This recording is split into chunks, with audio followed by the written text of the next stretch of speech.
ഈശോ മിശിഹായെ ഞങ്ങൾ അങ്ങേ കുമ്പിട്ട് ആരാധിക്കുന്നു. എന്തുകൊണ്ടെന്നാൽ വിശുദ്ധ കുരിശിനാൽ അങ്ങ് ലോകത്തെ വീണ്ടും രക്ഷിച്ചു. ഭാരമേറിയ കുരിശും ചുമന്നുകൊണ്ട് അവിടുന്ന് മുന്നോട്ട് നീങ്ങുന്നു. ഈശോയുടെ ചുറ്റും നോക്കുക, സ്നേഹിതന്മാർ ആരുമില്ല. യൂദാസ് അവിടുത്തെ ഒറ്റുകൊടുത്തു, പത്രോസ് അവിടുത്തെ പരിത്യജിച്ചു, മറ്റു ശിഷ്യന്മാർ ഓടി ഒളിച്ചു. അവിടുത്തെ അത്ഭുത പ്രവൃത്തികൾ കണ്ടവരും അവയുടെ ഫലം അനുഭവിച്ചവരും ഇപ്പോൾ എവിടെ?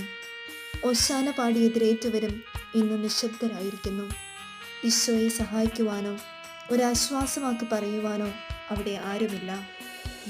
എന്നെ അനുഗമിക്കാൻ ആഗ്രഹിക്കുന്നവൻ സ്വയം പരിത്യജിച്ച് തൻ്റെ കുരിശം വഹിച്ചുകൊണ്ട് എൻ്റെ പിന്നാലെ വരട്ടെ എന്ന് അങ്ങ് അരുളിച്ചെന്നിട്ടുണ്ടല്ലോ. എൻ്റെ സങ്കടങ്ങളുടെയും ക്ലേശങ്ങളുടെയും കുരിശ് ചുമന്നുകൊണ്ട് ഞാൻ അങ്ങേ രക്തമണിഞ്ഞ കാൽപ്പാടുകൾ പിന്തുടരുന്നു. വലയുന്നവരെയും ഭാരം ചുമക്കുന്നവരെയും ആശ്വസിപ്പിക്കുന്ന കർത്താവേ, എൻ്റെ ക്ലേശങ്ങളെല്ലാം പരാതി കൂടാതെ സഹിക്കുവാൻ എന്നെ സഹായിക്കണമേ.